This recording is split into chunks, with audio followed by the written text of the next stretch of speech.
very busy week of company news ahead of us here in the UK, and also year-end results are still coming thick and fast in Europe and America as well. Among the long list of FTSE 100 mega caps, FTSE 250 mid caps, and also small caps, however, one sector may stand out for two reasons, and that is real estate investment trusts, or REITs. First, 6 REITs are due to report full-year results for 2023 in the coming week. And second, the sector's been a pretty poor performer. It's down nearly 10% over the past year to leave it ranked 27th among the 39 industry groupings that make up the FTSE 350. And it's down by a similar degree since the first lockdown of March 2020, compared to a 40% gain in the FTSE 350 over the past 4 years. Now, that turgid effort could be down to, several factors. The rise of working from home, or at least hybrid working, and its impact on demand for office space. The relentless onslaught that brick and mortar retailers face from online rivals, the UK's gradual slide into recession, and also, from a share price perspective, higher interest rates and bond yields.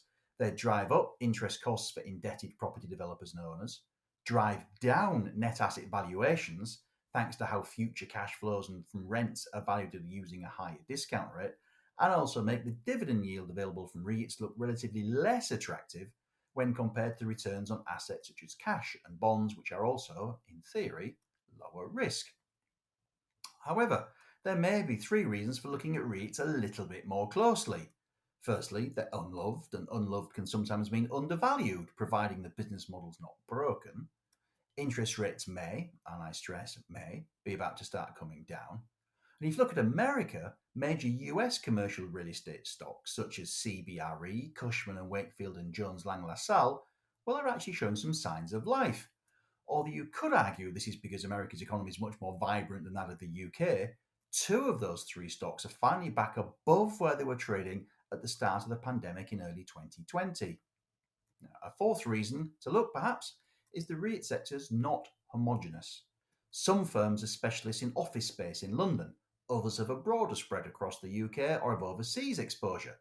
There are also REITs that focus on retail, warehousing, logistics, care homes, student housing, or even data centres, while some offer a mixed portfolio. Each of these subsectors has its own dynamic and needs to be researched accordingly, but it is possible to get a snapshot of how the market sees these different areas by looking at the discount to which a REIT share price trades relative to the last stated net asset or book value per share, or NAV per share. Take the 6 REITs who are due to report this week. Unite on Tuesday the 27th of February, Derwent London, Primary Health Properties on the 28th, Hammerson and Shaftesbury Capital on the 29th, and Capital Regional on Friday the 1st of March. Well, the next chart shows how their share prices sit relative to the last published NAV, and you may not be surprised to see that Unite has the highest rating relative to book value, since student housing seems a pretty reliable business, and retail, leisure and retail landlords such as Capital Regional and Hammersmith have the lowest ratings, with Primary Health Properties and Diversified and Office London landlords, Shaftesbury Capital and Derwent somewhere sat in the middle. So, when it comes to assessing these 6 REITs results, there are 6 data sets that require careful study, and the first is the change in NAV or book value per share. This graphic here shows a 10-year trend at Derwent London and Hammerson, for example, and note the impact of 2020's rights issue at Hammerson. The second is rental income and any growth or decline. The share prices may respond to changes in NAV, but it's rent that provides the cash that pays the dividends, and more on those in a second. The third, where relevant, is voids and the trend in vacancy rate. This chart shows a vacancy rate for Shaftesbury Capital, although do note that 2023's merger with Capital and Counties means the last figure isn't strictly comparable with the previous ones. The fourth is average lease length and how this compares to the debt maturity profile and what the trend is in both numbers. The fifth is net debt and the loan to value ratio. And finally, analysts and investors will look to the dividend.